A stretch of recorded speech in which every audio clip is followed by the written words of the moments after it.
Tashdile. Today in the studio I have the presence of a member of the European Union, Henri Malosse. It's lovely to have you here, Henri. Welcome to our show. Tashdile. So Henri, tell us, what is the purpose of your visit to Dharamshala?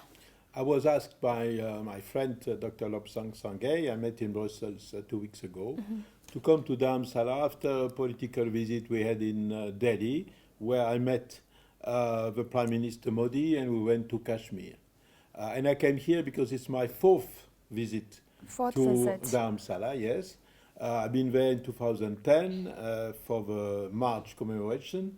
I've been there in 2014 as president at that time of the European Economic Social Committee, where I addressed the commemoration, and I've been on my own.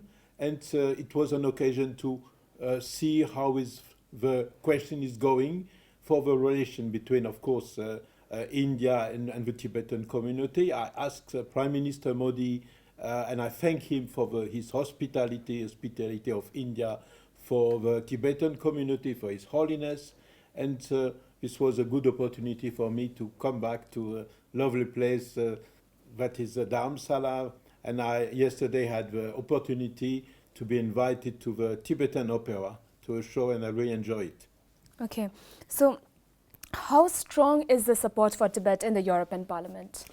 The support for Tibetan in the European Parliament has changed. In the past, when I was here in 2014, I would say there was a very difficult time. The Chinese have succeeded to lobby the European Parliament. They have, for example, made so much effort that there were no more informal group, no more formal group for Tibetan as it exists in the past. I had personally, due to my engagement and my speech for the 10th of March commemoration, I had a lot of trouble. Chinese tried to destabilize me, even tried to oblige me to resign. I didn't, but it was very strong pressure. Now we hope that the things will change. Thank you, Henri, for being a support for Tibet, even though you had to go through all these challenges with the Chinese. Okay, yeah, so. And I think that we see now that since 1 year, the public opinion in the European Union is changing toward China, because the addition of violation of human rights, crime, terror, pressure in all countries, in the European countries, or in Africa or from the Chinese, is now very visible. And just to give you one example, last week, the European Parliament gave this award, this annual award for human rights fighter, who was given last week to Ilham Tohti, who is a human rights fighter from the Uyghur communities. Now you see the events, people saw the event in Hong Kong, where all the youth and the civil society is mobilizing against the threat coming from China. Now the public opinion is open their eyes, and I can tell you that probably because the European Parliament has been rebuilt, there had been election last June, now there is a new European Parliament, and probably to the end of the year we'll succeed to recreate a Tibetan group, and this Tibetan group will work hardly to develop a new European Union strategy to fight for the rights of the Tibetan. Okay, so can we expect stronger lobby for Tibet in the European Parliament in the coming future? We can expect it. We'll have this formal group.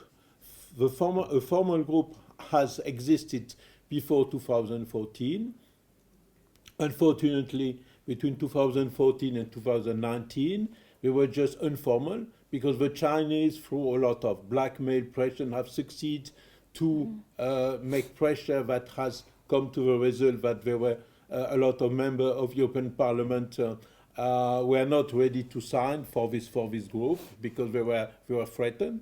But this time, with all the new situation, which makes that the public opinion, the member of parliament are sensible to public opinion.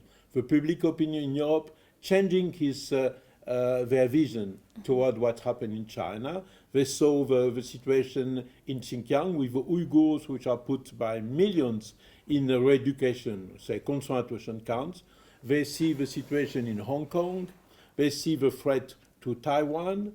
They all course, continue to see the situation in Tibet, lack of elementary freedom, lack of recognition of the Tibetan nation, and the effort of all the trips of His Holiness, the trips of the Sikyang, and all the efforts. And now they open their eyes. So now I think it's the right moment to create a coalition to pressure the Chinese for changing their policy, to ask them to accept fact and finding missions to Tibet to check the human rights situation in Tibet. I think now it's a very good timing for new action and new initiative.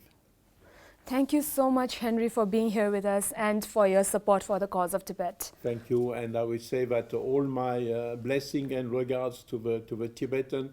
I always say that from 2010 when I came here first time, it was so much emotion to see the engagement and the extraordinary work of the Central Tibetan administration. And I will say that I can tell you that I'm sure that there is a hope. Things will change, and one day the situation will improve in Tibet. But this will be thanks to our common efforts. Thank you, Henri, for your wonderful words. Thank you.